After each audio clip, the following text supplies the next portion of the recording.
Hello again, this is HK Fanatic with another of my reviews. This time for the HKg36c Tokyo Marui manufacturer, as you can see. My favorite of all the typical ones you can get. I like it better than the Classic Army, and of course, not to say that the Echo 1 variant isn't nice. I am prone to HK type weapons, as you probably already guessed. What I'm going to do is just a quick overview and some of the points that I like and don't like about this gun, and there's very relatively few things I do not like about it. Okay, first things, we'll start with overall construction. As of course, folding stock. It does hinge very solidly, does not pop out like certain other models. Engages with a good click.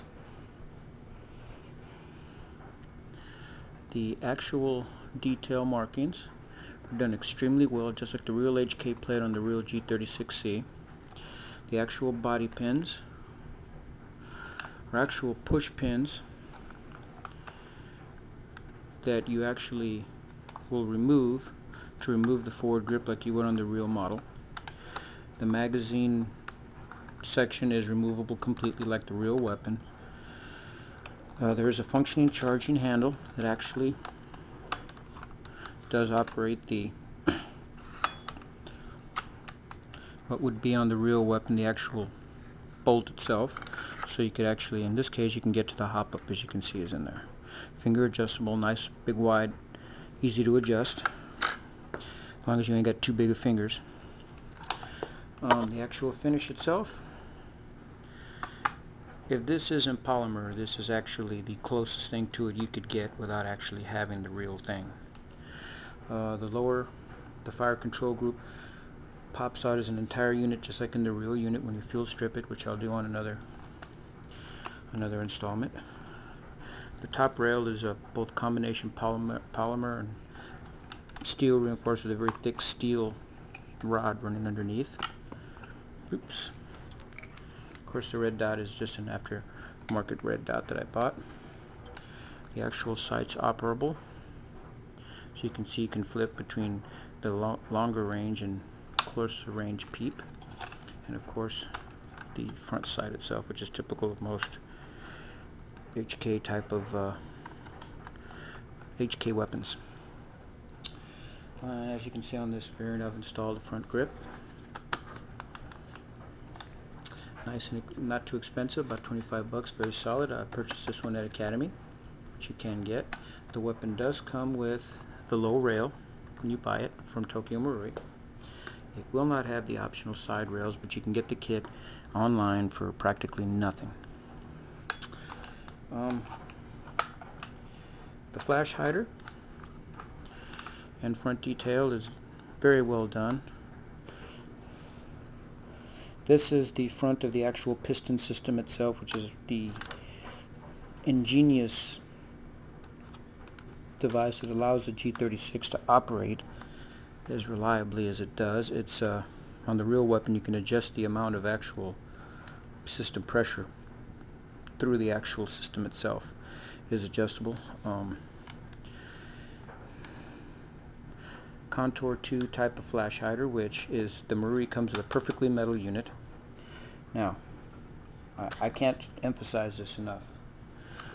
These aftermarket ones can be purchased from many different companies. They will come with no paint on them. They'll come black with a black finish. Law requires that the weapons have an affixed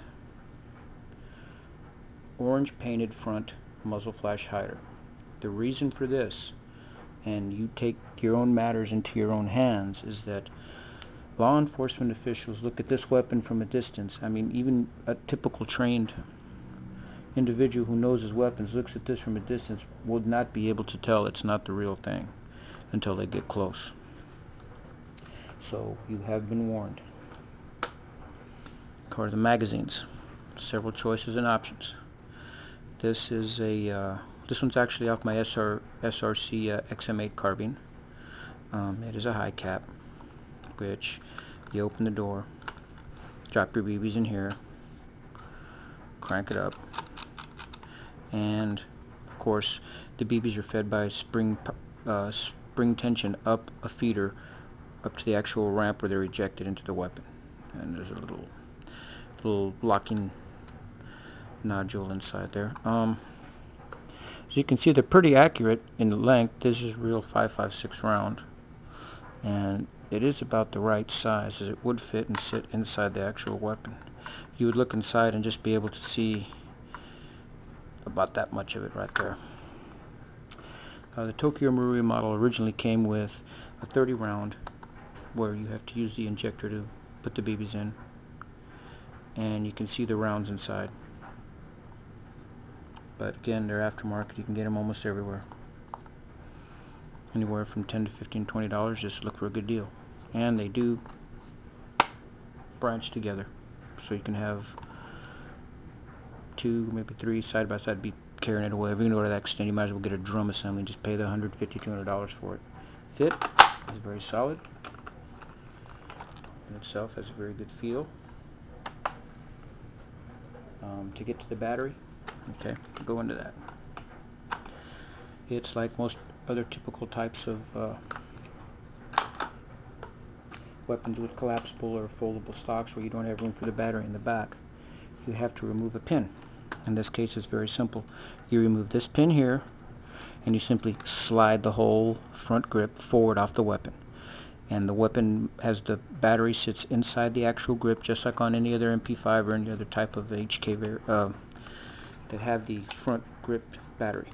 So I'm not going to go into that since most of you are experienced with airsoft, know how to change batteries in and out. Pluses and minus, okay, in a battlefield situation, it takes you a little longer to change your battery out. Another option you could do is mount an additional side rail and buy an external pack and run an extended wire out the front of your gun up to the pack. That way you just open the back of the battle pack, put a new battery, and boom, you're ready to go. Just like on my HK36c copy, which I will do next. Again, fire control group, selector switch. Thing I like about the Marui, it has some of the most realistic feeling and looking fire control group copies of the actual real thing. Safe, single shot, full auto, with distinct clicks you can feel in each one.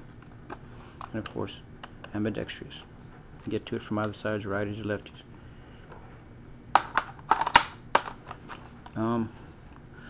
I've shot this many times. FPS is about 280. Sometimes I've had peakers up at 290, and of course if you shoot the lower grade 12 gram BBs, the FPS will shoot up to about upper 300s, maybe 320 or so. I don't recommend shooting those. I don't like them. Plus you tend to get flyers, and your accuracy really goes downhill. If you've got any kind of breeze blowing, give up. You're going to have to spray the target a lot. Okay, well, that's the end of part 1. For the next review, we'll actually go over shooting and hitting targets and seeing how accurate this baby is.